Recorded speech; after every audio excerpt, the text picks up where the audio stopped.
Hello guys! Another cravings unlock. Gawa tayo ng ating mango cheese na ice candy. Tara guys, umpisahan na natin. Samahan nyo ako. So, naglagay ako dito ng 6 cups of water or 6 bowl, pwede din. Ayan. Hindi pa po, wala pa pong kanya na apoy. Tapos maglagay tayo ng half cup ng sugar, tsaka half cup na corn flour. Ayan. Tapos syempre, mekos-mekos natin mga kapatid para matunaw at walang buo-buo. Ayan mga kapatid.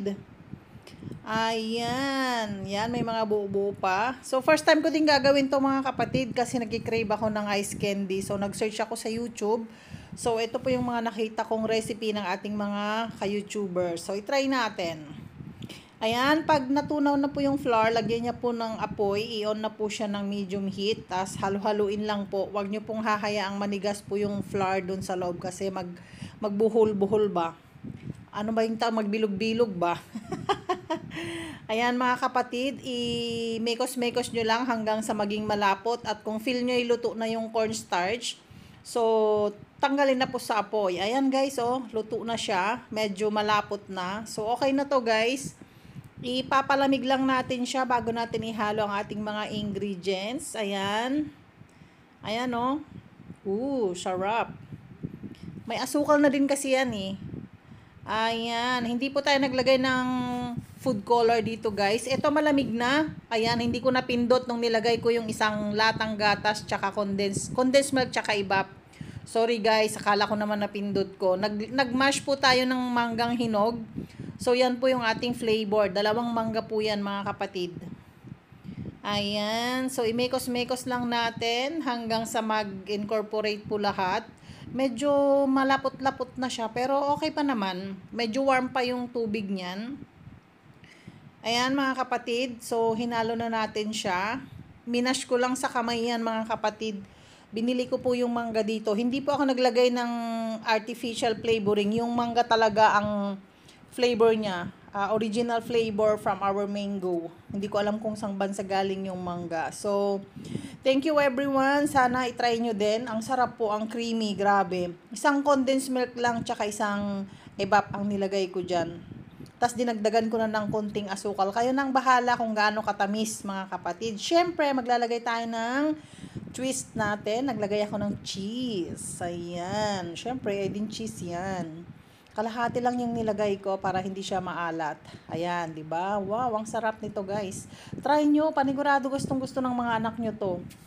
Ayan, so ito po yung ating recipe ng ice candy. Ang sarap niya, guys. Kumain na ako kanina. Bibigyan ko din yung mga friends ko kasi hindi naman pambenta. Nakagawa ko ng 25 pieces pero hindi naman same size. Basta naglagay-lagay na lang ako dun sa plastic. Ayan, nagpabili ako sa aking partner sa Pilipinas ng plastic kasi wala naman dito nabibili sa Hong Kong. Ayan mga kapatid, imekos-mekos nyo lang hanggang sa mag-incorporate lahat. As syempre, maglalagay na tayo ngayon. Kailangan natin ng imbudo. Nilagay ko na sa pitchel para madaling ilagay. Ayan guys, oh. Tapos may chopstick ako guys, panusok. Kasi yung mangga pala, malalaki. Maliit ang butas ng aming imbudo. So, kailangan mong tusok-tusukin, guys. Para bumaba. So, pag nakarating kayo sa part na to, guys, at nanonood pa rin kayo, paki-comment down naman kung saang bansa kayo nanonood. And thank you everyone for always watching may mga patsambang video, lalong-lalo ng ating mga patsambang luto. Hindi na ako marunong mag-twist, guys. Dati sa Pilipinas, nagtitwist din kami ng ganito kasi nagbebenta din kami, pati ice. Ayun. Siyempre, repeat the process until finish and then put in the fridge for magdamagan or 2 araw ganun para talagang matigas siya. Ayan guys. Maliit. Pero okay na yan. Hindi pare-parehas yung pagsukat ko Hindi naman pambenta, di ba? Ang bilis lang nitong gawin guys. Ang medyo matrabaho lang yung paggawa ng corn flour dun sa tubig na nauna. Yun lang yung medyo matagal. Tapos yung magbalot syempre.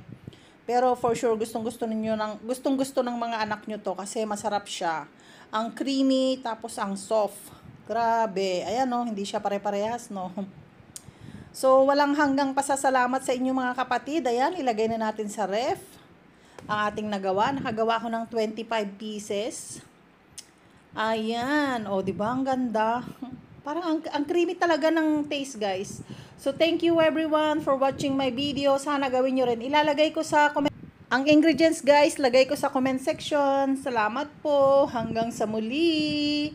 Enjoy your ice candy po. Thank you, thank you.